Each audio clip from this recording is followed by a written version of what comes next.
Hindi man nakadalo si Unbogable Phenomenal Star Vice Ganda sa mismong awarding ceremony ng pagtatapos ng Philippine Cinema Month na inorganisa ng Film Development Council of the Philippines nitong Biyernes, September 29, natanggap naman nito ang tropeyo kinabukasan sa noontime show na, It's Showtime.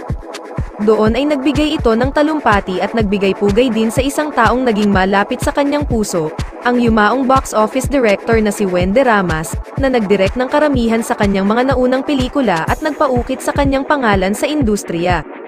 Sa bahagi ng kanyang talumpati, tila pinaalala ni Meme Vice ang sinabi ng ilang kritiko na pangit ang kanyang mga pelikula at puro umano basura, ngunit pagmamalaki ng sikat na komedyante at host, nagsisilbi ang kanyang mga pelikula bilang pampawi ng lungkot na nararanasan ng maraming Pilipino lalo sa panahon ngayon.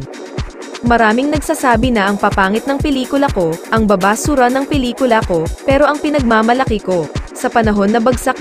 ang mga Pilipino at parang nawawalan sila ng pag-asa, masayang-masaya ako na kaya maraming nanonood ng pelikula ko, dahil ang pelikula ko ang ginagawang pantakas ng napakaraming Pilipino sa nararamdaman nilang lungkot, bahagi ng talumpati ni Meme Vice. Matatandaang nagpasaring ang personalidad at abogadong si Ferdinand Topacio kay Vice na sinasabing walang kabuluhan ang kanyang mga pelikula habang ipinagmayabang nito ang gastos na inabot ng kanyang iproduce na pelikulang Mama Sapano para lang ipalabas sa mga sinehan. Umani ng maraming parangal ang nasabing pelikula noong 2022 Metro Manila Film Festival.